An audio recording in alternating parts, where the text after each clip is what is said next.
now. Hello and welcome to the Leggy Sports YouTube channel with your guy Leggy and Little Leggy here. Let's say hello, Little Leggy. What's going on, dude? How you doing? Good. So there's been some crazy stuff going on in the NBA today. We are dealing with the news of Malik Beasley being investigated on alleged allegations of gambling related to NBA games and prop bets. And this is something that the NBA has had a big problem with over the past couple of years with very minuscule players. But it feels like overall it's been getting bigger and bigger. Last we heard, Terry Rozier was getting investigated. Now Malik Beasley, and he was on the tail of signing a 3-year, $42 million contract, put him in the mid-level exception for $14 million a year. That would have been a big deal for Detroit. So, Leo, who's your favorite Pistons player? The big guy. This guy? That's Malik Beasley.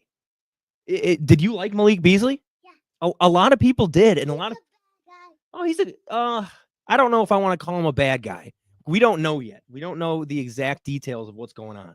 But the thing is, he was the guy who was able to bring success back to Detroit, maybe not by being a star player, but by being somebody who really cared about being in Detroit and cared about helping Cade Cunningham, not trying to take over. And Malik Beasley could have gone to a lot of different locations for a lot of money. And he died. He did not die. Where's he at? He is in Detroit, maybe. I don't know where he is right now. But the issue is, Leo, He's at his home. I think he's at his home, but I don't think he's going to be allowed to come back to the Pistons. And what this really opens the door for is Detroit pivoting. And Dennis Schroeder on a recent live was talking about how the Pistons aren't going to wait for him. But I don't think the Pistons are going to have an issue waiting for Schroeder at this point because they have all that money. How are they going to pivot so quickly? I mean, free agency starts tomorrow at 6 p.m. So, Leo, what do you think the Pistons need on their team? Yeah, he's not good. He's not a good guy at this point. Let's just go with the facts. We got a comment. What's going on here? Sam Petrosky, Uncle Sam says hi, Leo. Hi. Uncle Sam, we need to get you over here pretty soon. Meet baby Violet. I did see your text. We're going to get back with you soon. Anyways, do they pivot to Nickeil Alexander-Walker? Because that's a name that a lot of people find sexy, and that's a name that a lot of people are going to go after, especially Atlanta is the one I'm hearing. If you can get Nickeil Alexander-Walker, and sorry for the light change. My son has the light. I like that color. Yeah, that's a good one. It makes us look pretty cool. But with Nickeil Alexander-Walker, he can kind of slot into that role in kind of a hybrid sort of way. That's so tough for me to say, though, because I feel like he almost slides into that THJ role where you're not going to want Nickeil Alexander-Walker being a premier league high in volume type of three-point shooter. Chaz Lanier, though, the recent 37th pick, he has shown that he can shoot at the collegiate level. What do you think? He's not a good guy. Chaz Lanier is a really good guy. Chaz Lanier is a guy who's going to be able to come in and work. And that's the thing with these second-round draft picks is He's not a good guy now. Chaz Lanier is a good guy because what he's going to be able to do is bring in just a sense of a player who is going to come in and be able to produce right away. He's going to be able to do exactly what he did at Tennessee, high volume three-point shooter. I'm not going to say he's going to be a Malik Beasley because what Malik Beaslly did was crazy. Hi. But with Chaz Lanier, you might be Hi. able to Hi. Am I being too wishful, Leo? Am I being too high up on Chaz Lanier? What do you think? Leo, do you think I think Chaz Lanier is going to be too good? Yeah, he's a second-round pick, and I think that's one thing we all have to remember. Second-round picks aren't going to just normally come in and do that. What's that thing? That's a tube, a pipe that has probably water in it. But anyways, with Chaz Lanier, he's going to be able to provide some of that volume, but Malik Beasley has been through a lot. So I don't know if he's going to be able to instantly come in, save the day like that. Tim Hardaway Jr. is a name who I thought was already written out of Detroit just because you have Jaden Ivey coming back. You're going to sign Malik, and then you're going to go after something else. You just signed Chaz Lanier. Maybe that's more of an indicator towards Marcus Sasser at this point. But with Tim Hardaway Jr., with Malik Beasley not coming back, two different color lights going on. That's crazy. But with Tim Hardaway Jr., you could bring him back on a pretty big contract, at least on a 1 year potentially. And what that gets you is a larger salary for a guy who can come in, kind of fill in that Malik Beasley-esque role Tim Hardaway Jr. can be hot and cold. So could Malik Beasley at times. But the thing is, with Tim Hardaway Jr., you're planning on packaging that contract at the trade deadline, especially if it's a larger contract, maybe with a Simone Fontecchio. If we don't move off him now, you can package it with a Marcus Sasser. And let's say the Ivy experiment goes really south. Package it with that. You have a large salary in Tim Hardaway. You have a young player in Ivy. We have all the and with all of that, what you can do is you can get yourself a damn good player. Hey, Leo, what do you want? So what do you think about this Malik Beasley situation? Okay, well, I don't think you have many thoughts on the Malik Beasley situation so far. The big thing for me is, what do the Pistons do? What do the Pistons do?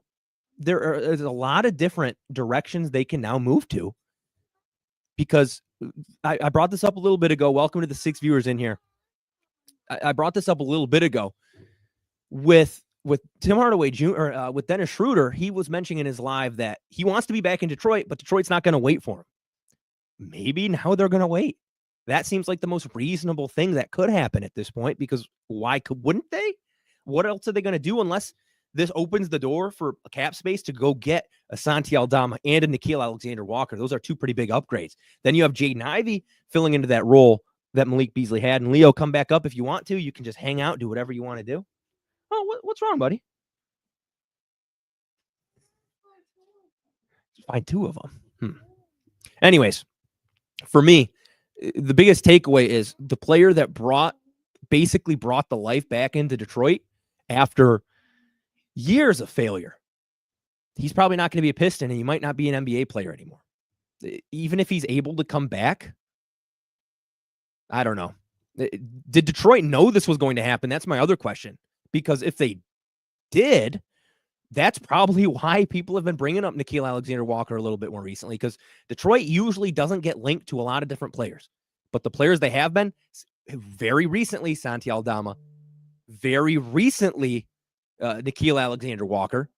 Could that be because of what's going on with Malik Beasley? Could they already be pivoting? But my counter to that is, and if you hear guitar in the background, that's my son playing. But the counter to that point is, what was my point even? Oh, yeah, the renewed interest if they already knew. Just yesterday, we were hearing about a potential Malik Beasley extension. We didn't have the numbers. We didn't have the numbers yet. Like I mentioned, it would have been a 3-year, $42 million, so about $14 million a year, mid-level.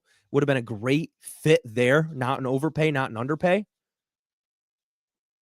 I just don't know what Detroit is going to pivot to, because you lose out on Malik, you lose out on something that really helped the Pistons last year, and that elite three-point shooting.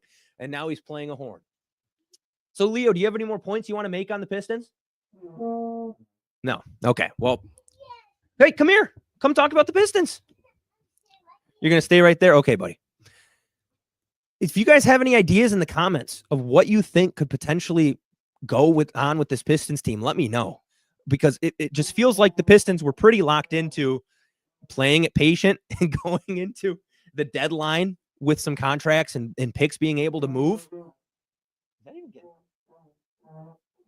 Yeah, it's my 3-year-old boy. I'm on dad duty right now as well. This is just crazy enough I had to get on. He was on with me. If you go back to the beginning of the show, you're like, oh, are you coming back up? Okay, come on up. Hey, I'll help you. Come here, buddy. Okay, maybe he's coming over here. But the biggest thing for me is I just don't know what the Pistons are going to do, because it felt like they were going on the patient approach towards this offseason. And with the idea of the deadline being the place where you go and you cash in. So, Leo, do you have any thoughts on what the Pistons are doing? Yeah. Okay, come tell the mic. What do you think? What's that? That's a tiny picture of us, because that's what we look like. And that's a picture of us as well.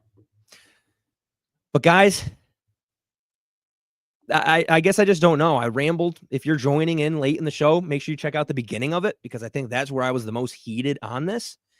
I just don't know where the Pistons go. Nickeil Alexander-Walker, Santi Aldama, like I've mentioned, the renewed interest in them has me thinking Pistons might have already known about the situation. Dennis Schroeder, not waiting on him. I guess I don't know if that changes anything on his front. There's just not a good player to fit in that role. I mean, you're getting rid of the volume scoring in Beasley. You're adding in the defense from Walker. that kind of goes towards what the Pistons' identity has been. But like, you can't just be a defensive team in the NBA. You saw that with the Orlando Magic. You need shooting. You can have as much talent as on your roster as you want. We saw that with Orlando, and obviously they had injuries as well. They signed KCP, didn't work out. And I'm not going to say I want to go out there and spend a bunch of money on a KCP because that wouldn't be worth it. Malik Beasley was the perfect storm of, what's up, Leo? Oh, we'll play music in a minute.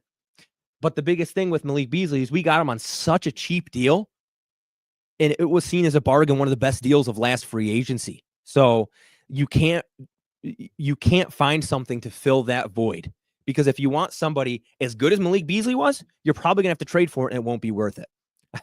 Heck, like a Duncan Robinson, it was a name that might get traded or cut from Miami. I'm not going to say he could fill that void, but we've seen some good Duncan Robinson years, and if you put him on the right team with the right players around him, can he go out there and give you a fraction of what Malik Beasley did for not much cost? I don't know. And that's going to the least sexy of options here. Because I just can't think of what we can do that would be cost effective other than going in on another guy like Malik Beasley from last offseason, someone who's underrated. There's a frog? Are you holding a frog? Okay, well, there's a frog in my basement, so we're going to end the stream. So I really want to thank you guys for joining in today. Concurrent about 9-10 viewers today. It was very good. Okay, but we will be back potentially tonight with Sean Murphy and Brennan Sims for another edition of 313 Connect. We'll be back with you soon.